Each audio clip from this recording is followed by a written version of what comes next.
Autant la émission Nabino 001 avec Gift. 001 avec Gift.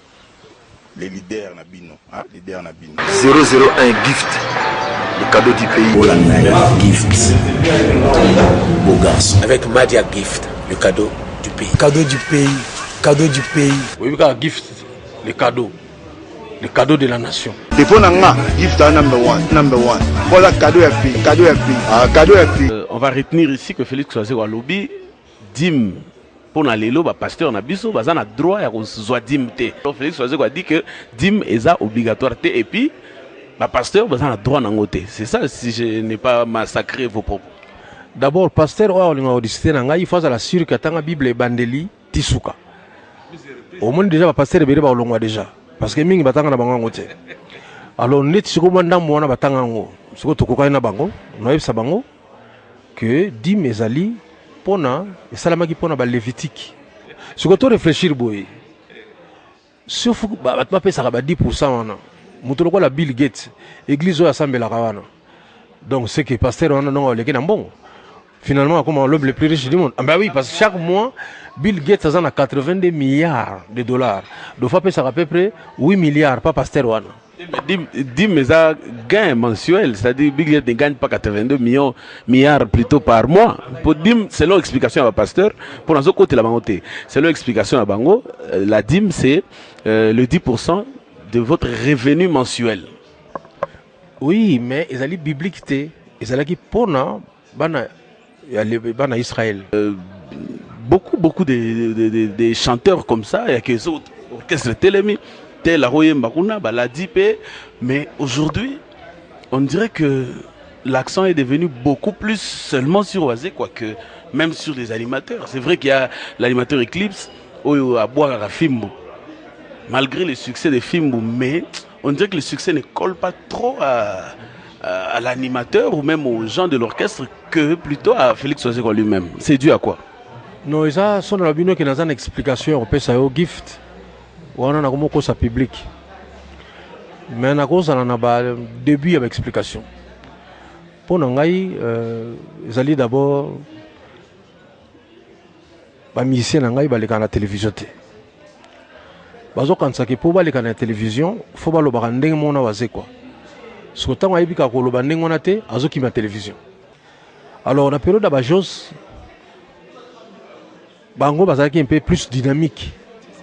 Un peu plus dynamique. Ce sont des garçons que il faut que je les dise dans le regrettat. Bango mingi na orchestre nangai. Parce que Moutoloko la Jos c'est un chanteur complet. Voilà, physiquement ça va, il chante bien, il danse bien, encouragé. Maël attends solo na TV, on sent que Maël mingi moi été. C'est ça donc na regrettat équipe wana. Malgré boya bazo. Non, on est à ce que manche mususu. Hein? Manche mususu.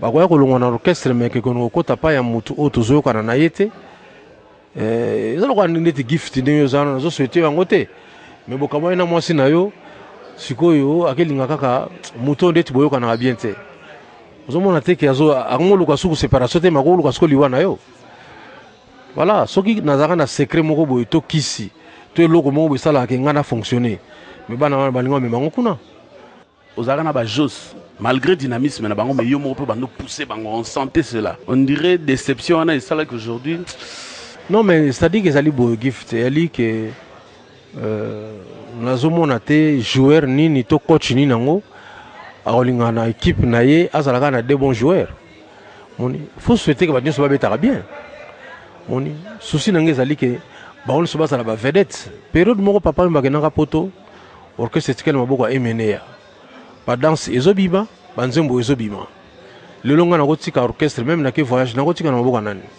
à l'époque je pouvais le faire na tika orchestre pas Jos mais le on a joué Josté faut à la sincère je me rappelle une photo na kenana na mission na poto équipe union sur champ bakimi na poto sauf Jos je me vois encore mali les armes makasi to simaninga na ye ngana zolela ya zo kalmenga makoka ki pété to bano le l'ensemble abi président bango ba kemenga na zana yo mais c'est malheureux ba petit nga ndenge na bazo bosana ba biloko to viva ya bongo faut longwa tant que de coca quitté.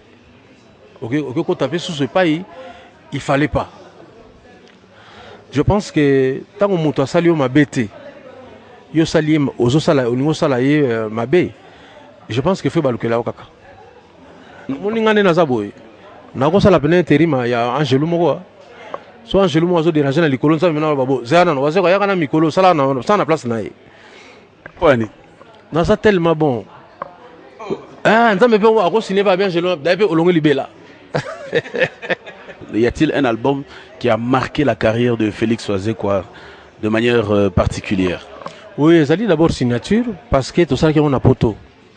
C'était la première fois, c'était en 1999 ou 99 comme on dit en français actuel. Donc Mali Bosoto qui n'a poto, plaisir on a misé bazaki nango, babimisa ki junior so bazaki nango.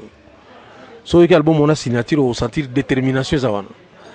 Voilà, ça m'a beaucoup marqué. On dirait aux hommes tout le monde a défi.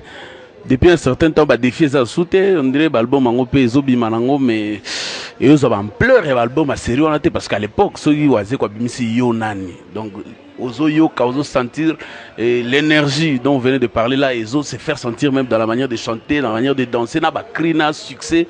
Aujourd'hui, on sent que comme il n'y a plus de pression, comme nous Kofi, c'est vrai que le bar va coopérer sauté mais vous n'avez presque plus de problèmes, donc il n'y a plus de pression. On sent que Oazé quoi dort sur les lauriers et livre Mbalamoko. Non, ça coûte bon côté. Au lobby, le comment ils allaient exact. Au lobby, que tantôt, tout ça, sur la pression d'être à l'ibosauté. Mais pression, ils ont eu une discussion à Moutouté. Pression, ils ont eu une la disque dans la vente. Les gens qui sont sur disque. Nami tout ça mingi poani. Oh. Il faut le voir ndenge sali mana mona komana nga livre parce que mundele akosomba yango. Ah donc moyen mutalo banete ko wana livre mokili, hein? So comme livre mokili. Oh ponga na beta musique mokili, na sali livre wana livre mokili. Bon livre grammaire et livre nini. Osomona même jeunesse bo na livre grammaire. Livre mathématique eza nini? Livre nanga ndenge mona mathématique, ndenge mona grammaire, ndenge mona ba livre nyoso. Pourquoi? Parce que namoni kuna dans une facilité bat bayo ka ba idée nanga pele mususu na ko mona pe mbongo ya livre na komi gift to ça na motivation te tant aux yeux baké ou même si $100,000 par exemple to comme on a $120,000 au salaire album na yo album est souka na nena otolo bana ya conception au père de mon ebele ou na studio bat baye ba ngote banzemo mususu bandela ngona ba studio banzo mususu bandela même ba clip bosali bina clip esili botali boye pardon to pona jouer mususu bandela clip le mususu bo changer kutu réalisateur donc moni nyonso tu wana parce que ebi ke mukono amisa disque nanga bato bakosomba yango soki na salengo malamu te bato bakosomba te mais ce n'est pas un problème ya polémique te ndeti mikolo tangi komande ko nanga Kofi ba muto zo swani sayebi ko le ka faire azate vous comprenez donc ça le plaisir te ça n'a plaisir te mais total la sikoyo soki ekosala ke bango mibale babimisa balbum moko boya danger ozomona na verbe kuto à l'époque verbe zalaka pena régulier osana nzembo moko mo 2-3 verbe kozanga te mais mikolo yo komona pe nzembo bandi verbe zate wana tozolo bela suwa c'est quoi te gift zoka album mo utobimaka koyo kaka I love you oyo ka ba verbe yango ezanga jamais izelo kwa libela nzambe soko apesi yo appétit apesa na biloko kolia so apesi bino biloko kolia apesa pe appétit nzambe kasi nazolo ba verbe te nazo pesa soko explication que ce qui lelo nzambe apesa ngai talent wana akolongolanga verbe te parce que apesa ngai nzela mona verbe vous comprenez donc nzambe apesa eloko ya ndambu te jusque là ninga ou la kaka ti aussi au la musique qui s'est aux alaté on continue dans la même logique so muto on dimana été italien ngana beta musique na va normal omoni parce que mingi to ka ba sala makelele wana bobo explica pe ke bozana kisi omoni to bana nzambe donc ta danse le la fimbo presque mokili mo mbebini sans kisi d'abord muto pas sala danser les gars fimbo il faut pas causer na kisi te parce que sinon tu vas au calango déjà dans zela Oui, neti dans sa ningono kala onde ni. Muta na poto mutu mo chibi na poto zobi na nango. Ozomona. Donc non. La solo baboye parce que batumi bakansa musa na biso etona na mbindo. Moni misende bazalaka wana ngane nazalia d'abord. Omoni diamba oyo. Nana, omoni ba nana mikango te. Mais solo nango na yebi talaka mona matete ba tinel moyen te solo. Zo benga ngo solo oder. Autant la émission à Bino 001 avec Gift. 001 avec Gift. Les leaders na Bino. Ah, leaders na Bino. 001 Gift. Le cadeau du pays. Gift. Beau garçon. Avec Madia Gift. Le cadeau du pays. Cadeau du pays. Cadeau du pays. Oui, Gift. Le cadeau. Le cadeau de la nation. Téléphone Gift number one. Voilà cadeau à pays. Cadeau à pays. Cadeau à